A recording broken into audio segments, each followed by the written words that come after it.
Sunat jam 8, jam 9 pakai celana. Sakit, uang kembali. Sunat bukan seperti zaman dulu. Zaman dulu itu kalau sunat lagunya luka lama berdarah lagi. Gara-gara apa? 3 hari sunat ngejar layang-layang. Jadi jangan takut-takuti orang dengan ajaran Islam. Ada orang yang udah tertarik mau masuk Islam. Zaman dulu kalau dengar pengajian kan susah. Mesti ngintip ke masjid, nguping. Sekarang enggak. Tinggal buka aja channel-channel itu bisa langsung dengar pengajian. Ada channel di situ namanya Ustadz Abdul Somad Official. Subscribe, like, share, and comment. Dia udah dengar, kayaknya bagus ini kajiannya. Udah tertarik mau masuk Islam. Datang Ustadz di dekat masjid ceramah. Nabi yang pertama berkhitan adalah Nabi Ibrahim dengan kampak. Nggak jadilah katanya. Zaman sekarang udah mudah, ada pakai laser, ada pakai macam-macam mudah, macam-macam metode sekarang. Anak saya khitan masih kecil. Sami khitan umur 8 hari. Sadim khitan umur 8 hari. Terus ada jamaah, Ustadz saya nggak berani Pak Ustadz, anaknya masih kecil udah dikhitan. Saya bilang anak saya Sami 8 hari khitan.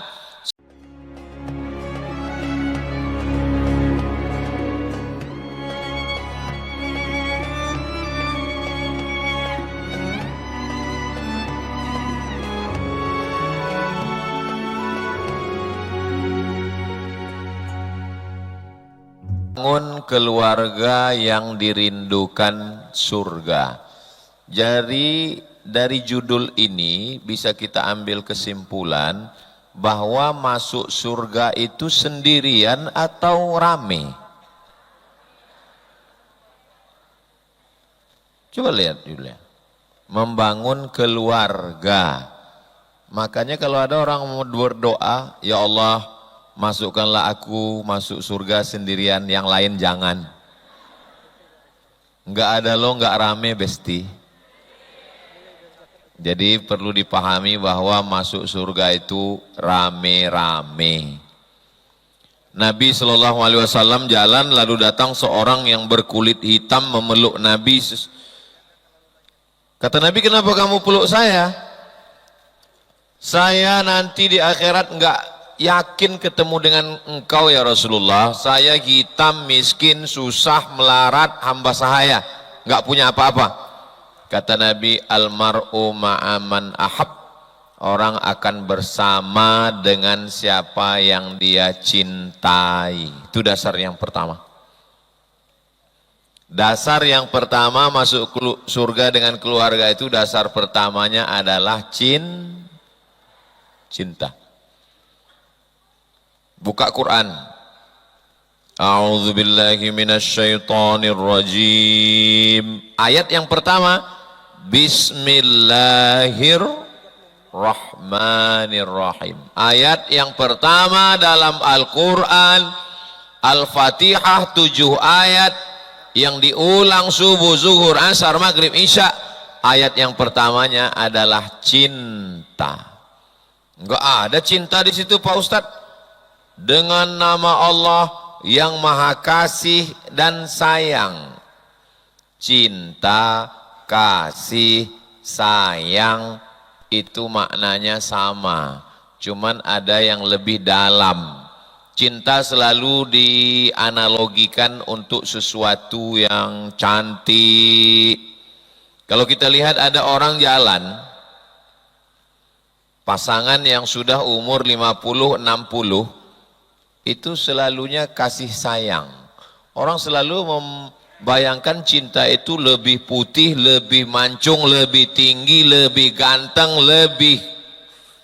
Tapi kalau sudah lanjut usia, sudah lama menikah, dia tinggal kasih dan sayang. Makanya Allah itu tidak melihat kelebihan kita. Allah tidak pernah melihat kita lebih putih, lebih cantik, lebih mancung. Allah melihat dengan pandangan kasih dan sayang. Innallaha la yanzuru ila ajsamikum. Allah tidak melihat fisik badan kamu. Wala ila suwarikum. Allah tidak melihat rupa wajah kamu. Walakin yanzuru ila qulubikum. Yang dilihat Allah adalah hati kamu. Jadi kalau melihat fisik, cinta. Kenapa kamu cinta sama dia? Dia lebih ganteng, dia lebih mancung, dia lebih putih. Tapi kalau kasih, dia lebih pada ke dalam. Makanya bunyi ayatnya, Bismillahirrahmanirrahim. Allah sama kita cinta. Nabi Muhammad SAW cinta. Makanya bunyi ayatnya, laqad ja'akum rasulun min anfusikum azizun 'alaihi ma'anittum harisun 'alaikum bil mu'minina raufun rahim. Nabi Muhammad itu cinta. Allah dengan kita cinta. Nabi Muhammad dengan kita cinta. Ya Rasulullah, berdoalah engkau. Kalau engkau berdoa mereka akan mati semua. Kalau engkau berdoa mereka akan tenggelam semua di telan bumi. Kata Nabi, lam ub'ats la'anan. Aku diutus bukan jadi tukang laknat. Wa ma arsalnaka illa rahmatan lil alamin. Nabi diutus dengan cinta. Allah ke kita cinta. Nabi ke kita cinta. Masuk surga karena cinta. Tapi jangan gara-gara ini lalu enggak sholat. Kok enggak sholat? Cinta. Kita ada di alam ini karena cinta Allah. Alam ini ada karena cinta Nabi Muhammad SAW. Ayah kita ketemu dengan ibu kita karena cinta. Karena mereka cinta lah maka kita ada. Kalau mereka kelahi terus, mana jadi kita? Kalau kita ada karena cinta, lalu kenapa membenci? Berarti kebencian itu datang sesuatu yang setelah cinta. Makanya membangun keluarga yang dirindukan surga. Saya jadi nggak fokus ke judul ini karena gambar saya besar sekali. Saya khawatirnya ada yang moto lalu dia posting temukan 6 perbedaan. Syaratnya cinta. Dua manusia yang berbeda jenis kelamin, berbeda perawakan, berbeda karakter, berbeda suku, berbeda sikap, berbeda sifat. Apa yang menyatukan mereka? Wa ja'ala bainakum mawaddatan wa rahmah. Yang menyatukan mereka adalah cinta. Iya Pak Ustadz, tapi kadang cinta ini kan kadang naik, kadang turun. Tanggal 1 naik.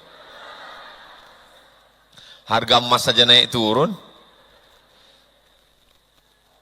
Cinta dijaga, dipelihara dengan baik, maka kemudian orang yang cinta tidak akan rela masuk surga sendirian. Maka ketika mereka masuk surga, yang pertama yang mereka cari adalah orang yang paling mereka cinta. Ibunya, ayahnya, adiknya, kakaknya. Tapi ada orang yang dia tumpang perutnya 9 bulan 10 hari. Masa lalu. Ibu masa lalu. Tapi istri masa sekarang. Masa depan. Anak. Ada beberapa perempuan dikelilingi kita. Saya laki-laki. Ibu saya perempuan. Istri saya perempuan. Anak saya laki-laki semua. Mudah-mudahan yang sudah punya anak perempuan diberikan Allah kunci surga. Man ala salasa banatin, siapa yang punya 3 anak perempuan, fa'addabahunna, dididiknya dengan baik, wa zawwajahunna, dinikahkannya dengan orang baik-baik, wa ahsana ilaihinna, dia buat baik, falahul jannah, maka surgalah baginya.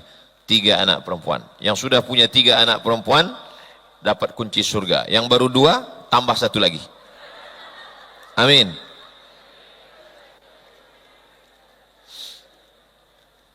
Laki-laki dengan perempuan bertemu karena cinta. Aku nikahkan engkau dengan anakku dengan mahar seperangkat alat sholat dan kitab suci Al-Quran tunai. Enggak masuk akal. Dikandung 9 bulan 10 hari. Dilahirkan meregang nyawa. Dibesarkan dengan tetes peluh keringat dan air mata.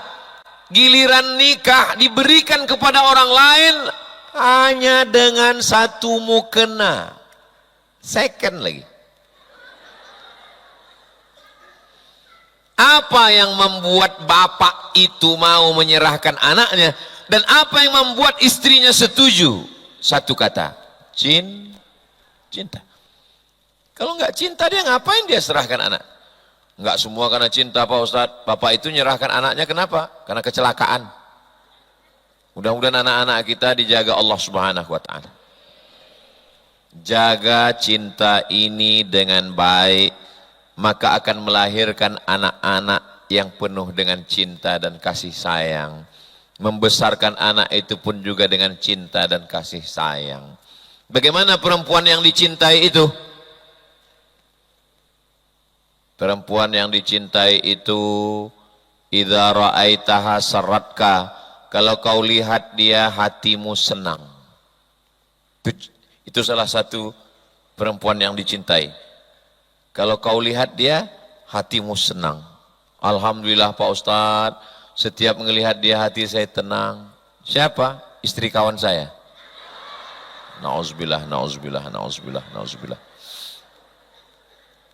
Iza ra'aitaha sarratka, kalau kau lihat dia hatimu senang. Perempuan pakai baju bagus, pakai perhiasan bagus untuk suaminya. Untuk suaminya atau untuk suami orang? Suaminya. Tapi kalau di Makassar untuk suaminya. Tapi kalau di tempat lain kebanyakan orang bersolek pakai baju bagus, pakai bedak bagus untuk suami orang. Kalau untuk suaminya dipakainya daster koyaknya 13. Kalau ditanya kok pakai baju itu, AC-nya banyak. Kalau di depan suami orang, cuan, tiknya 3 bulan lagi. Lagi cantik. Tapi kalau di depan suaminya, 3 pilihan, Nyi Blorong, Sundil Bolong, Mak Lampir. Nggak ada pilihan keempat Pak Ustadz, Suster Ngesot. Idza ra'aitaha sarratka, kalau kau lihat hatimu senang. Terus idza amartaha ata'atska, kalau kau perintah dia patuh dan taat. Kami, kakak, ibu, adik, kami laki-laki ini ingin superior, laki-laki ini ingin dipatuhi. Maka kalau ada istri, sayang pakai jilbab panjang ya, sami'na wa ata'na, itu kami sudah menjadi raja. Tapi kalau ada, kamu jilbabnya kok enggak panjang, alah baru dengar ngaji online, rasa-rasa hilang harga diri kami. Betul tidak begitu laki-laki?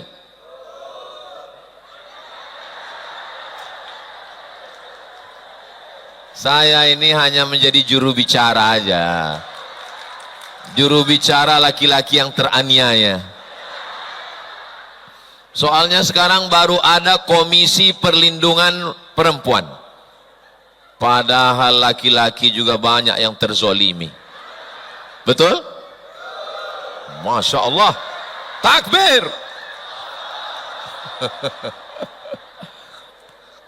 Idza amartaha ata'atka, kalau kau perintah dia patuh. Oh, sekali kalian patuh, kami laki-laki ini merasa kamilah kepala rumah tangga.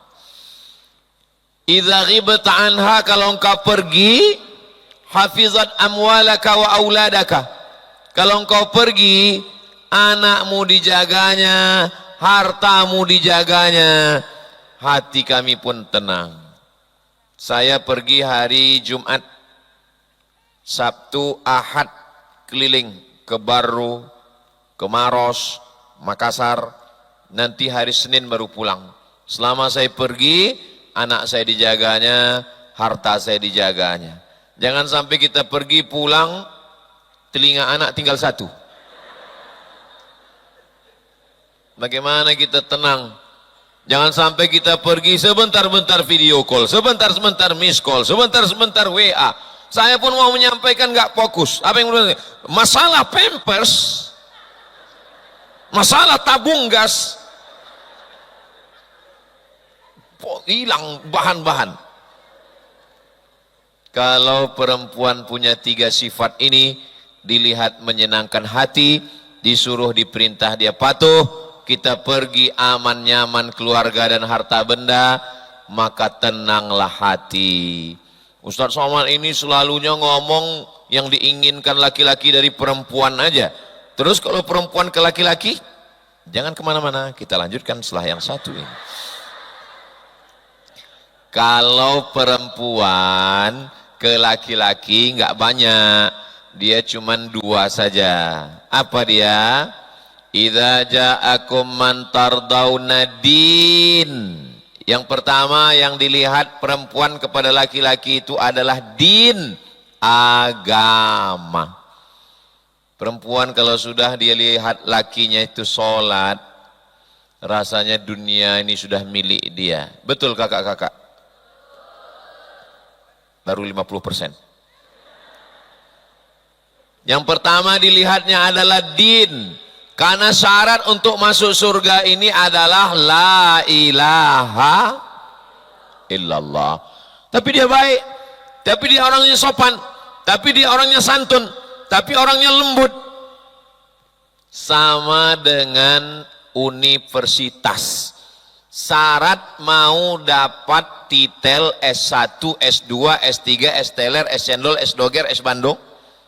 Syarat kalau mau ikut wisuda, mesti terdaftar dulu, register dulu. Iya, ini orangnya pintar, orang ini cerdas, IP-nya 4, hafalannya kuat. Dia terdaftar enggak terdaftar, ya enggak bisa ikut wisuda. Syaratnya mesti register, terdaftar. Begitu juga dengan Islam. Kalau mau masuk surga ikut wisuda, syaratnya mesti terdaftar. Terus kalau syaratnya daftar itu gimana syaratnya? Sebutkan password la ilaha illallah Muhammadur. Enggak banyak syaratnya, cuman sebutkan password. Tapi katanya khitannya Pak Ustadz sakit. Siapa bilang sakit? Sunatlah pakai sunatron. Sunat pagi, sore bisa akad nikah. Sunat jam 8, jam 9 pakai celana. Sakit, uang kembali. Sunat bukan seperti zaman dulu. Zaman dulu itu kalau sunat lagunya luka lama berdarah lagi. Gara-gara apa? 3 hari sunat ngejar layang-layang. Jadi jangan takut-takuti orang dengan ajaran Islam. Ada orang yang udah tertarik mau masuk Islam. Zaman dulu kalau dengar pengajian kan susah, mesti ngintip ke masjid, nguping. Sekarang enggak, tinggal buka aja channel-channel itu bisa langsung dengar pengajian. Ada channel di situ namanya Ustadz Abdul Somad Official, subscribe, like, share, and comment. Dia udah dengar, kayaknya bagus ini kajiannya, udah tertarik mau masuk Islam. Datang Ustadz di dekat masjid ceramah. Nabi yang pertama berkhitan adalah Nabi Ibrahim dengan kampak. Enggak jadilah katanya. Zaman sekarang udah mudah, ada pakai laser, ada pakai macam-macam mudah, macam-macam metode sekarang. Anak saya khitan masih kecil. Sami khitan umur 8 hari. Sadim khitan umur 8 hari. Terus ada jamaah, Ustadz saya nggak berani Pak Ustadz, anaknya masih kecil udah dihitan. Saya bilang anak saya Sami 8 hari hitan, Sadim juga 8 hari, 7 hari hitan. Terus pas saya lagi pergi, dua-duanya hitan, saya lagi nggak di rumah. Memang saya sehari jadwal saya lagi nggak ada. Saya takut juga kalau nengok. Jadi kita ini kalau sudah iman, insya Allah semuanya dimudahkan Allah Subhanahu Wa Taala. Jangan sampai tidak membawa iman. Afdalu dzikri fa'lam annahu la ilaha illallah. Ditutup biasanya tahlil la ilallah. Kalimatu haqqin alaika nahya, dengan itu kami hidup. wa 'alaiha namutu, dengan itu kami mati, wa biha nub'atsu, dengan itu kami dibangkitkan di padang mahsyar. Hidupnya dengan la ilaha illallah, matinya dengan la ilaha illallah, masuk surganya dengan la ilaha illallah Muhammadur Rasulullah. Istri melihat suami, iman. Yang kedua, wa khuluqahu, akhlak.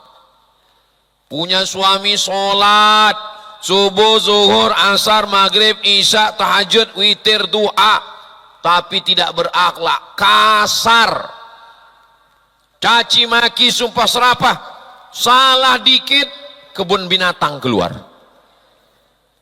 Apalagi kalau sampai kekerasan dalam rumah tangga. Istri pergi kondangan, matanya sebelah biru sebelah hijau. Langsung tetangga-tetangga nanya, kamu kena kekerasan? Bukan, pakai make up pas mati lampu. Jadi dua ini dimiliki oleh suami. Yang pertama iman, yang kedua akhlak, sopan santun, tata krama, budi bahasa.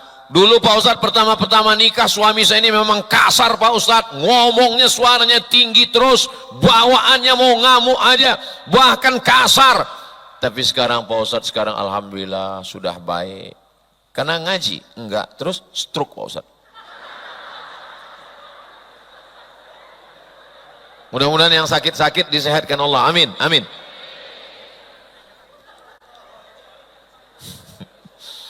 Jangan sampai berakhlak karena terpaksa. Memang udah penyumbatan darah. Kalau bisa berubahlah bukan karena dipaksa Allah, tapi karena memang baik. Suami saya ini Pak Ustadz, ya Allah Pak Ustadz, orangnya sholat, puasa nggak tinggal, zikirnya, baca Qur'annya, baik Pak Ustadz, uang belanja, gaji, uang tunjangan, uang sipak, uang sundul, uang tanduk, uang sikut, kunci mobil, semua ke saya Pak Ustadz, surat tanah, STNK, BPKB, semua atas nama saya. Masya Allah, kalau punya suami begini, ini ciri-ciri suami yang kalau meninggal nggak kena azab kubur. Kenapa? Karena udah terlalu azab di dunia.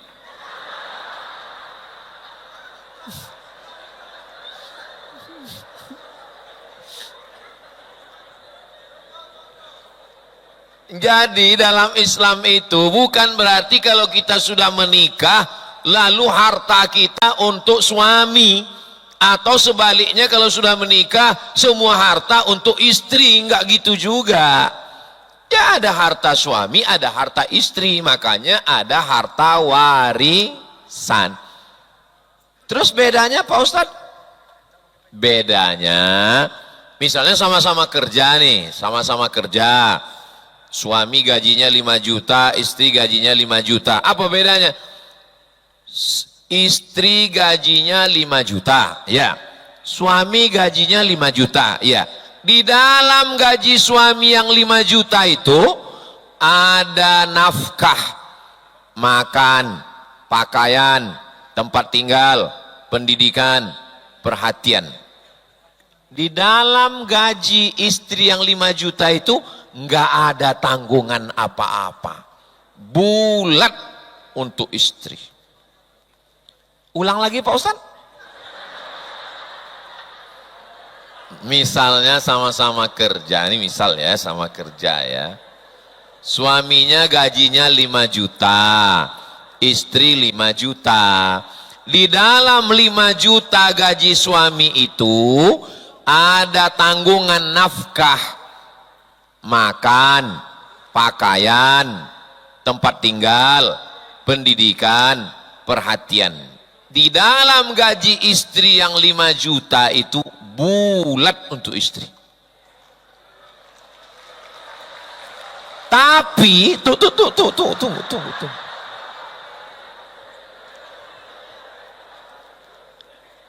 Karena cinta, maka kata si istri, kakak, kanda, abang, buah hati belayan jiwa. Siang dan malam terbayang-bayang, makan tak kenyang, tidur tak lelap. Jangankan gaji yang 5 juta ini, nyawa ku berikan. Satu-satunya kesalahanku dalam hidup cuma satu. Apa? Mencintaimu. Ambillah segalanya. Begitulah calon penghuni surga tadi. Jangan mentang-mentang uang banyak, punya jabatan, punya kekuasaan, langsung di akhir tahun manggil suami. Kanda, iya, aku mau bayar zakat. Kau kan salah satu dari asnaf yang 8. Fakir miskin. Enggak sampai hati melihat pasangan susah. Tidak tega melihat merana menderita, karena semua didasari oleh rasa cinta dan kasih sayang. Tapi dua makhluk ini enggak sama. Dua makhluk ini berbeda. Dari mulai bentuk fisik tubuhnya, satu gagah, perkasa. Yang satu dengan kelembutannya. Laki-laki nggak bisa memaksa perempuan harus perkasa. Kamu harus perkasa seperti aku. Nanti dia jadi laki-laki. Dan perempuan juga nggak bisa memaksa lakinya, kamu mesti lemah gemulai seperti aku. Ibu mau punya suami, hai sayang. Tolong nanti kalau mau upload video ini, yang ini diedit ya. Nggak bisa. Biarkanlah dia dengan keperkasaannya, biarkanlah dia dengan kelembutannya. Laki-laki sama perempuan dua makhluk yang berbeda, mereka tidak bisa dipaksa untuk sama. Mereka hanya bisa disuruh untuk saling memahami. Makanya kalau ada suami yang mengatakan tinggi suaranya,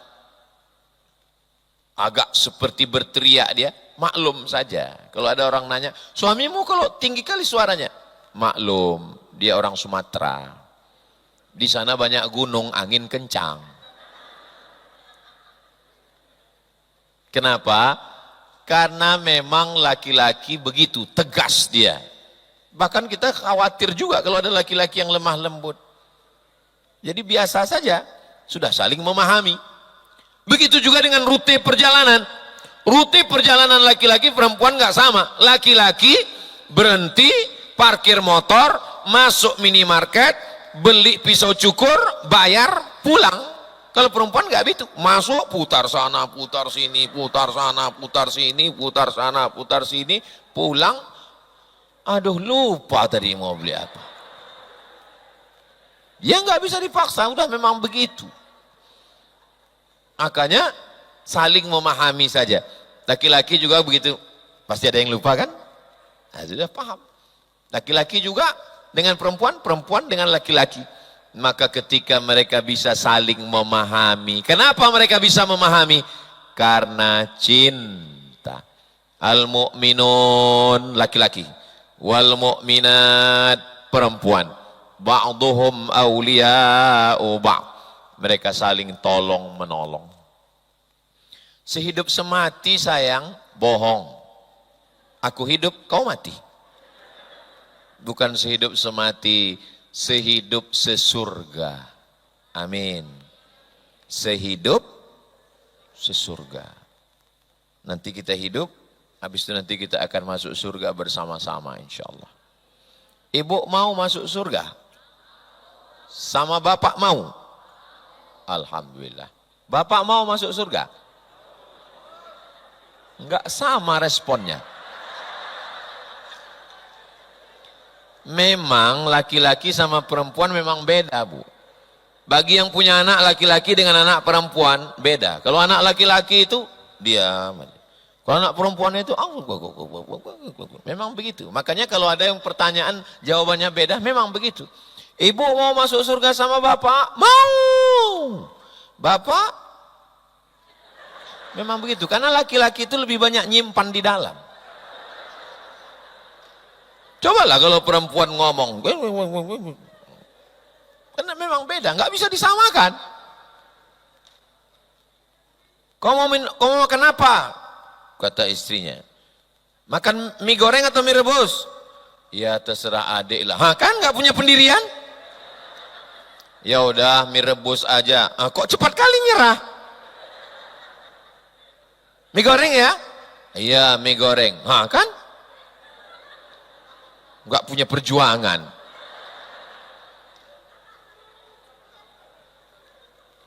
Perempuan itu dia lebih pada kata-kata yang keluar.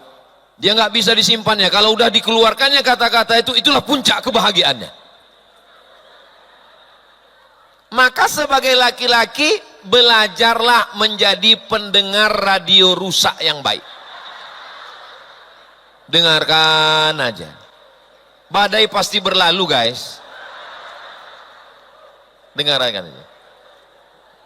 Nanti setelah udah agak-agak slow, baru tanya, ada yang lain? Ada yang bisa dibantu? Memang sudah begitu. Makanya kalau ada yang kaget, memangnya kamu hidup baru sekarang.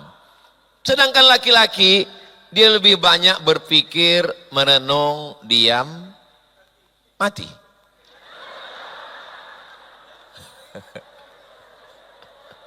Coba nanti kakak kalau suaminya pulang, coba intip dari gorden, coba intip. Mereka itu nggak langsung masuk ke rumah, mereka pasti parkirkan motor, mereka berhenti sejenak depan rumah. Kalau dia perokok, dia ngerokok dulu. Kalau dia kebetulan nggak ngerokok, dia duduk dulu sebentar narik napas, karena dia akan menghadapi perang besar. Dia mesti mengumpulkan kekuatan.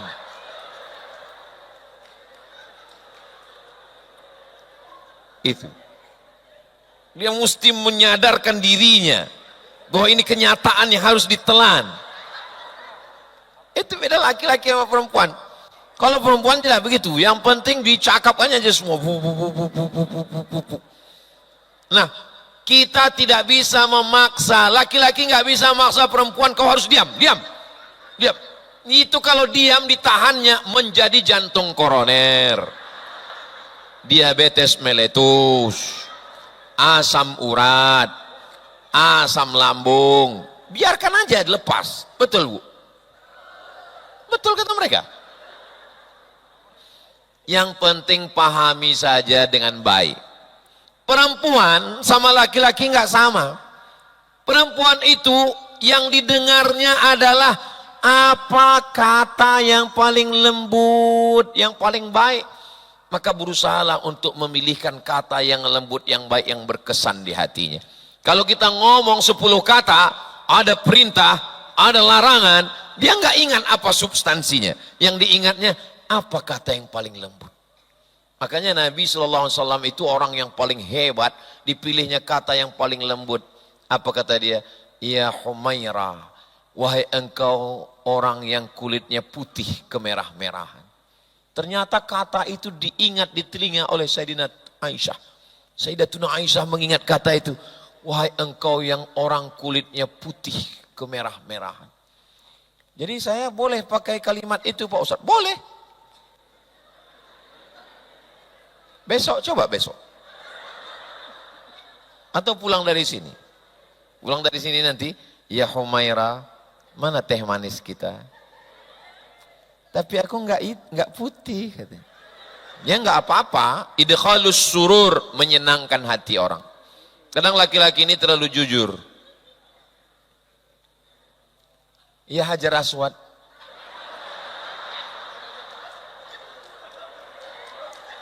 Itu paling menyakitkan. Sampai mati diingatnya. Kalau bapak nggak percaya, cobalah. Kalau sampai bapak berani bilangnya Hajar Aswad, sampai nanti pas cucu lahir, ya Hajar Aswad. Sampai bapak nanti mau sakratul maut, ya Hajar Aswad. Jangan main-main dengan perempuan. Satu kata yang sudah keluar tidak akan bisa diambil lagi. pikir dulu pendapatan, sesal kemudian tiada berguna. Kalau sudah kata-kata menyakitkan itu keluar, maka dia sudah, tapi insya Allah masih bisa di tip X, masih bisa dihapus dengan surprise. Perempuan itu suka surprise, maka berikanlah kejutan-kejutan dalam bentuk surat tanah,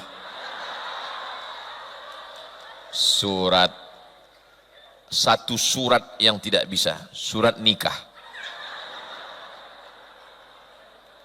Saudaraku yang dimuliakan Allah Subhanahu wa taala, akhirnya setelah saling memahami, saling mengerti karena cinta dan kasih sayang, seorang perempuan melahirkan anak, meregang nyawa, kulitnya sobek.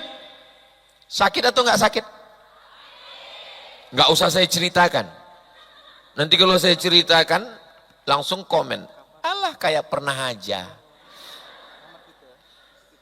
Tapi begitu anak sudah lahir, bidan langsung menyerahkan ke ibu, diletakkan di atas dadanya, si ibu tersenyum.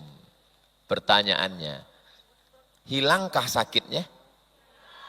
Enggak. Sakitnya masih tetap ada. Orang belum sembuh kok. Lalu kenapa dia tersenyum?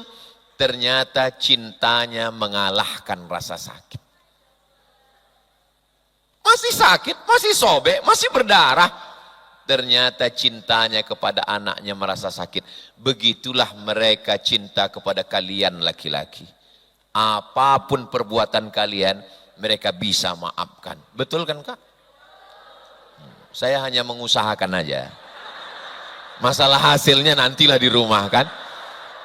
Saya berusaha untuk jadi juru runding ini sekarang. Sedangkan telur ayam disangka lagi retak. Telur ayam disangka bersentuhan lagi retak. Retak pecah. Apalagi hati manusia. Kaca retak bisa direkat. Galah patah bisa disambung.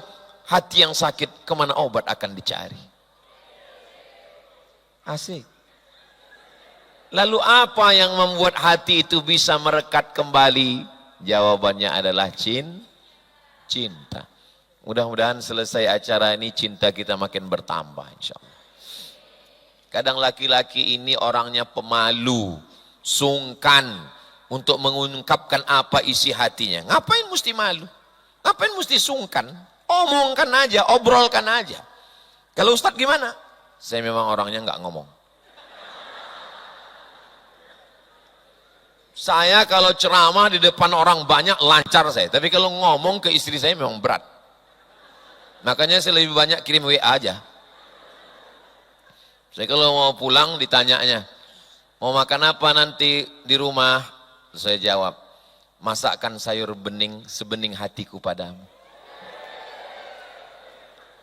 Buatkan sambal terasi yang agak pedas agar lebih berasa hubungan kita. Habis itu saya posting di Instagram. Langsung dikomen sama netizen. Gitu Papa Andi. Langsung perempuan-perempuan mengkomen, kenapa kamu nggak pernah seperti yang dilakukan Ustadz katanya. Lalu saya katakan, aku pun baru sekali ini juga buat. Memang laki-laki nggak bisa dia bersandiwara, kecuali playboy cap tupai. Laki-laki ini memang jarang mengungkapkan isi hatinya. 90% laki-laki di Indonesia tidak mengucapkan I love you kepada istrinya. Karena memang lebih banyak mereka ucapkan itu kepada istri orang lain.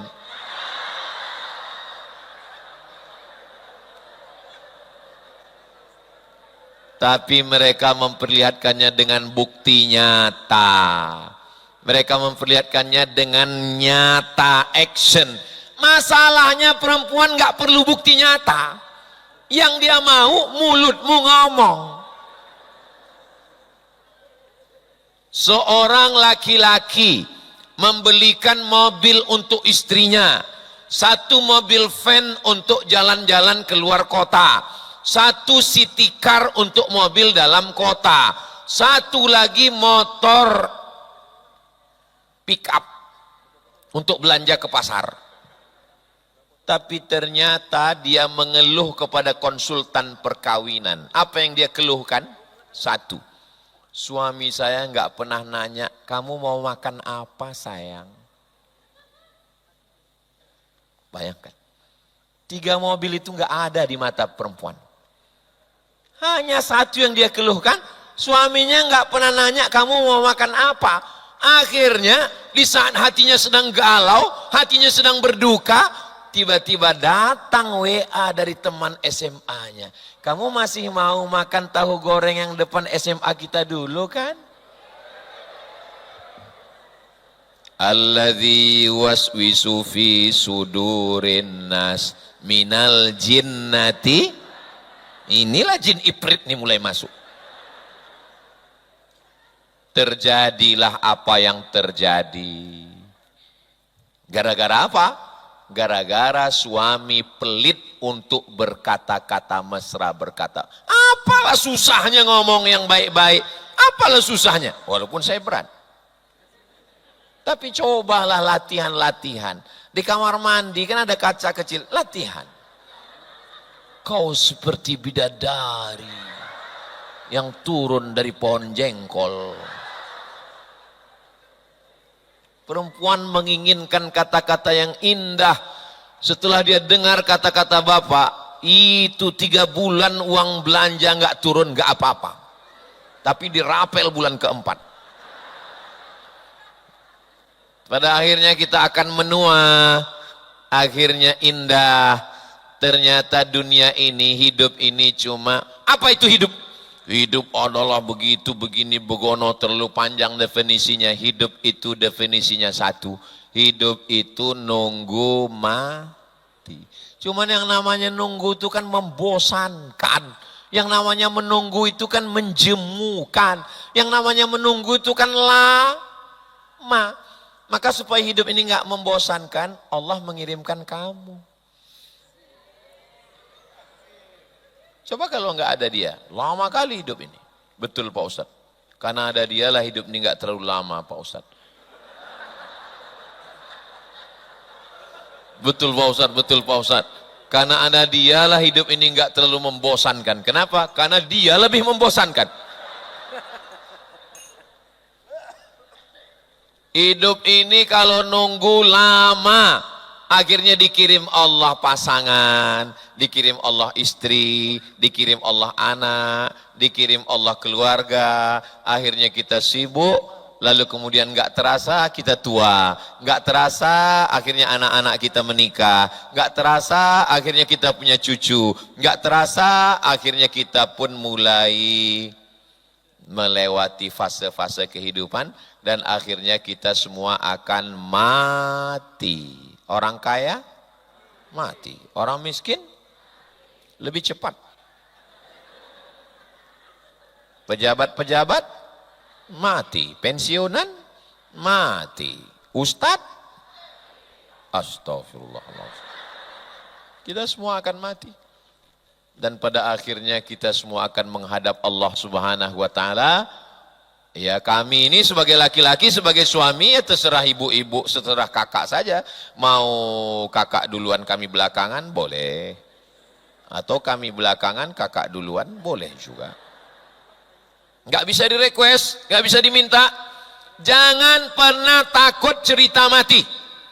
Jangan pernah takut cerita mati. Soalnya kalau kita takut cerita mati, nanti istri kita kaget.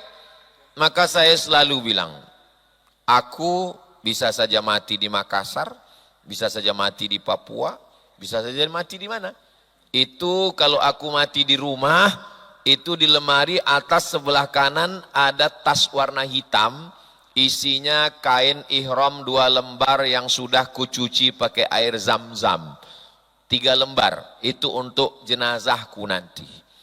Buka di lemari bawah ada kertas dalam plastik, itu sudah kutulis siapa yang memandikan aku, siapa yang menurunkan ke bawah, siapa yang memegang kepala, siapa yang megang pinggang, siapa yang megang kaki. Nanti setiap malam Jumat kalian bacakan aku Yasin, ajak santri-santri. Saya ceritakan, supaya apa? Supaya kalau saya mati dia nggak kaget. Banyak perempuan laki-laki ketika suami cerita mati, jangan cerita mati, jangan cerita mati. Akhirnya ketika suami mati dia bingung. Jangan, saya cerita mati, selalu saya cerita mati. Kemarin, nanti kalau tiba-tiba aku mati, nanti Hazik, Sami, Sadim masukkan ke pondok Nurul Azhar.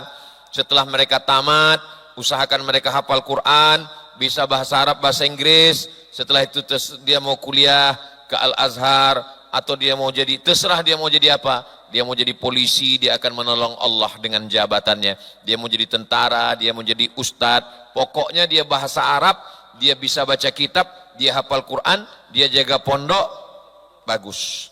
Jaga dia dengan baik. Kalau aku duluan, kutunggu engkau di sana. Kalau engkau duluan, nantilah kita bahas.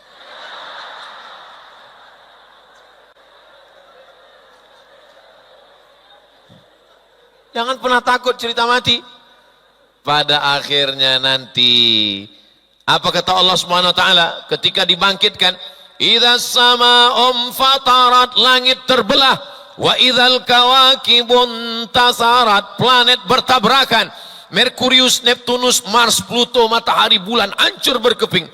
Wa idzal qubur bu'tsirat, yang dikubur dibangkitkan. Bangkit kita di padang mahsyar. Pak Ustadz, ya, katanya kita mesti belajar bahasa Padang ya. Kenapa? Kita kan mati nanti di padang mahsyar. Akhirnya kita kumpul di padang mahsyar. Ketika itu apakah kita bertemu? Allah mencari. Apa kata Allah? Ainal mutahabbuna bijalali. Mana orang yang berkasih sayang karena aku? Di situ kita sudah mulai bertemu. Kenapa? Karena kita berkasih sayang karena Allah. Dulu kamu waktu sekolah katanya banyak pacar kamu. Iya Pak Ustadz. Terus kenapa menikah karena dia? Karena nikah dia karena cinta karena Allah. Bukan Pak Ustadz. Karena dia yang cincinnya 5. Terus ya berarti ada masa depan yang perlu diharapkan. Bapaknya punya kebun sawit sejauh mata memandang Pak Ustadz. Dan dia anak tunggal, bapaknya sudah di ruang ICU. Kamu kenapa menikah dengan dia? Saya dengar-dengar kabar dia keturunan orang kaya-kaya Pak Ustadz. Kabarnya tambang bapaknya enggak habis 7 turunan. Terus memang kaya. Rupanya dia anak turunan yang ke-8 Pak Ustadz. Menikah karena harta kecewa. Menikah karena suku bangsa hampa. Tapi menikah karena cinta kepada Allah, itulah yang tidak akan hilang. Sampai di padang mahsyar pun akan dipertemukan Allah. Dan sampai masuk ke dalam surga, mereka akan mencari mana orang-orang yang dulu aku kasihi, aku sayangi. Maka Allah akan mempertemukan kembali. Nabi berjanji, almar'u ma'aman ahab. Orang akan bersama dengan siapa yang dia sayangi dan dia cintai. Mudah-mudahan dengan bekal ini, saya tidak sedang menceramahi Bapak Ibu Kakak, tidak. Saya sedang menceramahi diri saya sendiri, mengingatkan saya, mudah-mudahan saya, kita semua bersama di dunia, bersama lagi nanti di padang mahsyar, bersama nanti di surga, bersama Rasulullah sallallahu alaihi wasallam.